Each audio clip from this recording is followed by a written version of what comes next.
My fiancée said, "I'm canceling the wedding. I'm in love with the wedding planner." I replied, "I understand." Then I called the wedding planner's company and told them everything. He was fired instantly.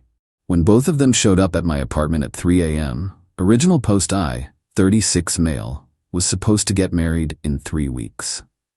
Had been with Jessica, 32, for 4 years, engaged for the last 14 months. We hired this upscale wedding planning company about 8 months ago.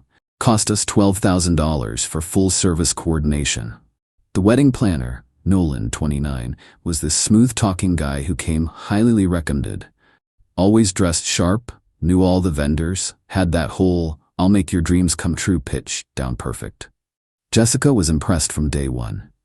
Looking back, the signs were there.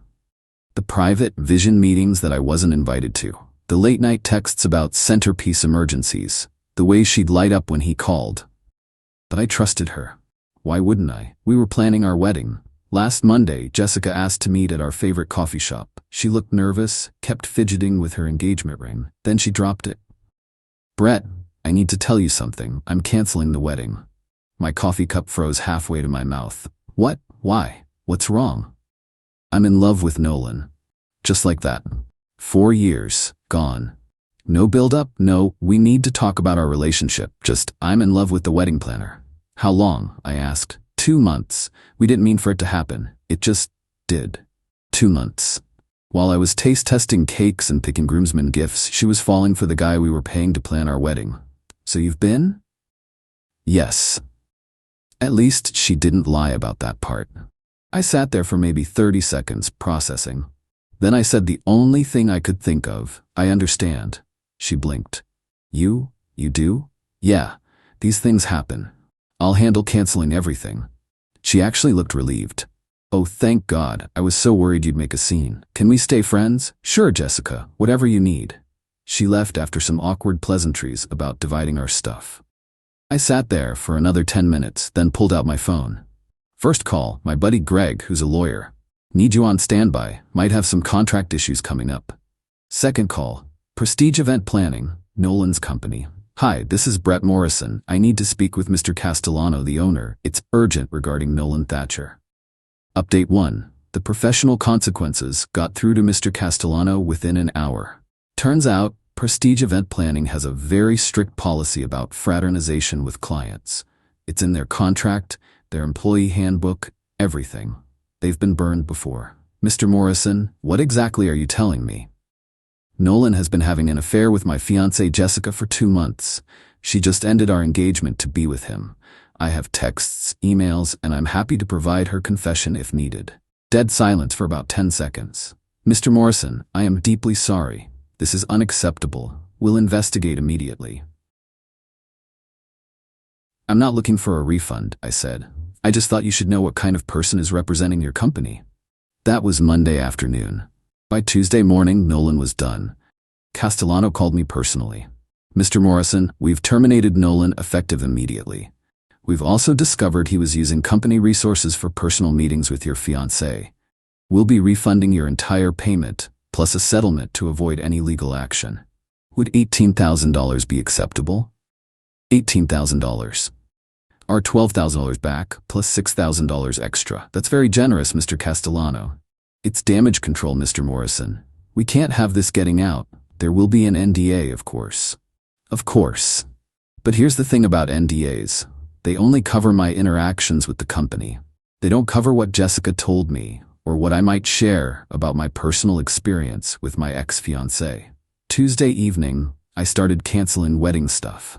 The venue, understanding the situation, I was honest, said the bride left me for another man, refunded half our deposit. The caterer kept their deposit, but it was only $2,000. The photographer, who I'd known from college, refunded everything. Then I did something petty. I posted on social media, "Wedding's off. Jessica fell in love with someone else. These things happen. Anyone need a DJ for December 15th? Already paid for." I didn't name Nolan, didn't have to. Jessica's friends knew who the wedding planner was. Update 2. The entitlement begins Wednesday night. I get a call from Jessica. She's crying. "Brett, what did you do? Nolan got fired." "I didn't do anything. I just informed his employer that he was sleeping with a client." You vindictive bastard, you said you understood. I do understand. I understand that he violated his professional ethics and his employment contract. Natural consequences, Jess. He's going to lose everything. His apartment, his car, they were all tied to his job. Sounds like he should have thought about that before starting an affair with a client. I'm a person, not just a client. To him, you were both, and that's why he got fired. She hung up on me. Thursday morning, 7 a.m., someone's pounding on my door. It's Jessica with her sister Meredith. Meredith starts immediately. You need to call that company and fix this. Tell them you were mistaken. Morning to you too, Meredith. No. No? You destroyed Nolan's career over jealousy. I reported an ethics violation. His company made their own decision. Jessica jumps in. Brett, please, he's talking about suing you for defamation. I actually laughed. Or what? Telling the truth? Good luck with that. I have your confession, text between you two, and a recording of our coffee shop conversation. You recorded me? One-party consent state, Jess. Completely legal. Meredith tried a different approach. What about the deposits? The wedding costs? Jessica says you're keeping everything. I'm canceling everything and eating the losses, except for what I can get refunded, which goes to me since I paid for it all. That's financial abuse. No, that's me not paying for Jessica's wedding to another man. They left after more shouting, but this was just the beginning. Update 3. 3 a.m. Visit Friday was quiet. Too quiet. I should have known something was coming. Saturday, 3:07 a.m. Bang, bang, bang on my door. I check my doorbell cam. It's Jessica and Nolan. I talk through the speaker. Go away or I'm calling the police. Nolan starts yelling, open this door. We need to talk man to man. We have nothing to discuss. Leave. You cost me everything. My job, my reputation, everything. You cost yourself everything when you slept with a client. Jessica chimes in. Brett, please, just hear us out. Nolan has a proposition. Against my better judgment, I opened the door but kept the chain on. Nolan looked rough, unshaven, wrinkled clothes. Far cry from the polished professional I'd hired. 5 minutes, I said. Nolan pulled out his phone. I have emails here. Emails where you talked about Jessica. Private things, intimate things you shared with me about your relationship problems. I stared at him. Are you trying to blackmail me? I'm trying to make a deal. You call Castellano, say it was a misunderstanding, and these emails stay private. Those emails were sent in confidence to our wedding planner about our relationship. You're seriously threatening to violate client confidentiality to blackmail me? Jessica grabbed his arm. Nolan, maybe this isn't. Shut up, Jess. This is your fault too. Interesting. Trouble in paradise already? I pulled out my phone. I'm recording this interaction. You just attempted to blackmail me using confidential client information. Would you like to continue? His face went white. You can't record without. One-party consent state, remember? I consent to recording myself. Now get off my property before I call the police. Jessica started crying. Brett, please don't call the cops. Nolan's already lost everything. Then he should stop trying to commit crimes. Leave. Now. They left, but not before Nolan punched my doorframe. I got that on camera too. Update 4. The unraveling Sunday afternoon, I get a call from Greg, my lawyer friend. Dude, did you piss off a wedding planner? I just got the weirdest threatening email. Nolan had sent emails to my employer, my parents, and several friends, trying to share proof that I was an abusive partner who sabotaged true love. The emails included screenshots of me venting about normal relationship frustrations, taken out of context complaints about wedding stress, some creative fiction about me being controlling. Problem was, he sent them from his professional email that still had his former company signature. And he forgot that those emails also showed his responses, including several where he was clearly flirting with Jessica while pretending to give professional advice. Greg was laughing. This idiot just gave us everything. He's violating client confidentiality, admitting to his affair timeline, and showing professional misconduct. Want me to destroy him? How much would that cost? For this slam dunk, I'll do it for the entertainment value. Maybe throw me a nice bottle of scotch. Monday morning, Greg sent a cease and desist letter to both Nolan and Jessica. It outlined the blackmail attempt with doorbell camera footage, the violation of client confidentiality, harassment through defamatory emails, a promise to pursue criminal and civil charges if they contacted me or anyone in my life again. But the best part? Greg CC'd Castellano at Prestige Event Planning. Castellano called me an hour later.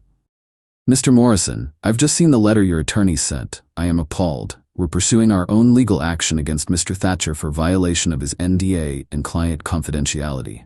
Would you be willing to cooperate?"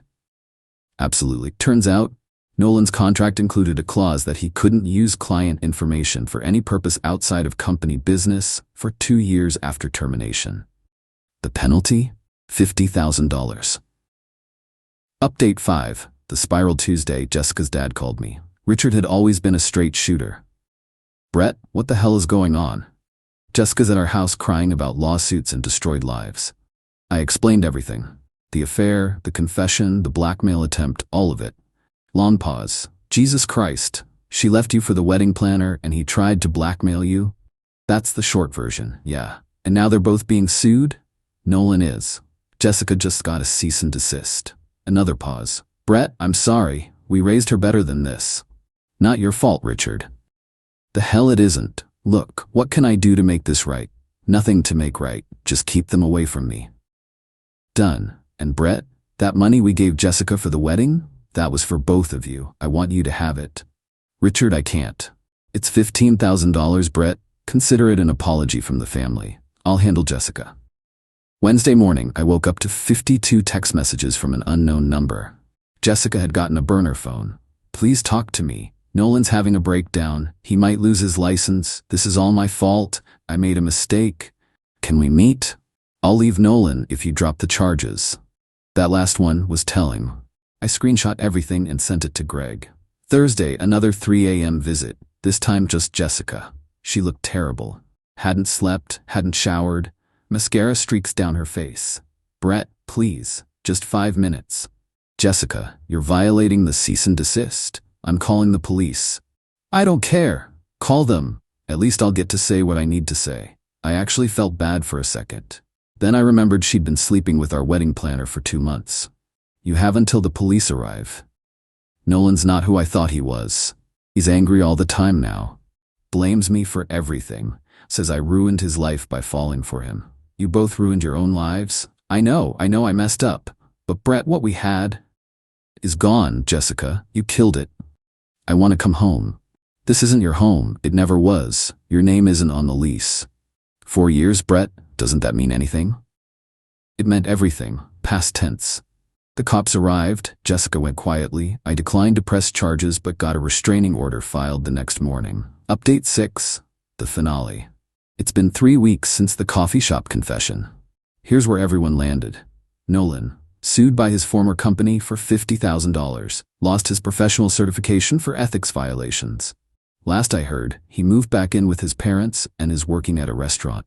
The sophisticated wedding planner is now a waiter. Also, apparently he's telling people Jessica seduced and ruined him. Real class act. Jessica, living with her parents' house, or Richard cut off her financial support and told her to grow up and face consequences. She's working retail now since her part-time influencer career somehow couldn't pay rent.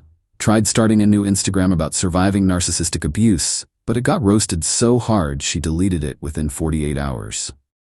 The company, Castellano, sent me a final check for $22,000 total. The extra was to ensure my silence about which company it was. He also blacklisted Nolan from every vendor in the industry. Turns out wedding planners have their own network, and Nolan is basically radioactive now. Me? I'm doing okay.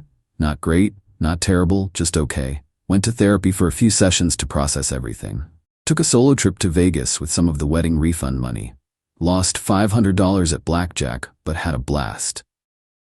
The apartment feels different now. Emptier, but also cleaner somehow. Like I fumigated the place of toxic energy, or whatever Jessica would have called it. My brother summed it up best. She left you for the help and thought you'd just take it.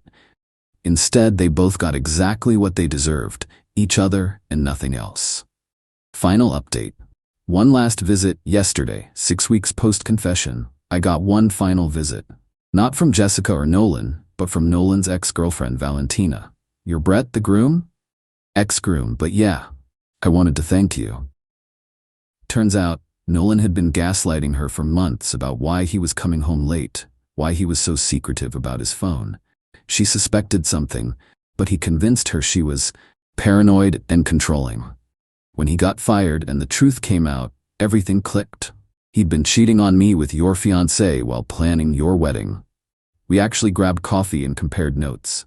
The overlap was insane. Nights he told her he was with vendors, he was with Jessica. Times Jessica told me she was with her sister. She was with him. Valentina's parting words: they deserve each other. Two cheaters who threw away good relationships for a thrill. Let them live with that. Edit, since people keep asking. Yes, I kept the ring.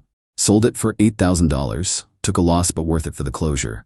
No, I haven't started dating yet. Still processing. Yes, Richard still checks in on me. We grab beer once a week. No, I don't regret anything. They made choices. I just made sure there were consequences. The $22,000 from the company plus $15,000 from Richard, plus $8,000 from the ring, plus various refunds, which I actually came out ahead financially. Sometimes the best revenge isn't elaborate. Sometimes it's just letting people face the natural consequences of their actions while you refuse to be their safety net. Jessica wanted Nolan so badly she threw away 4 years.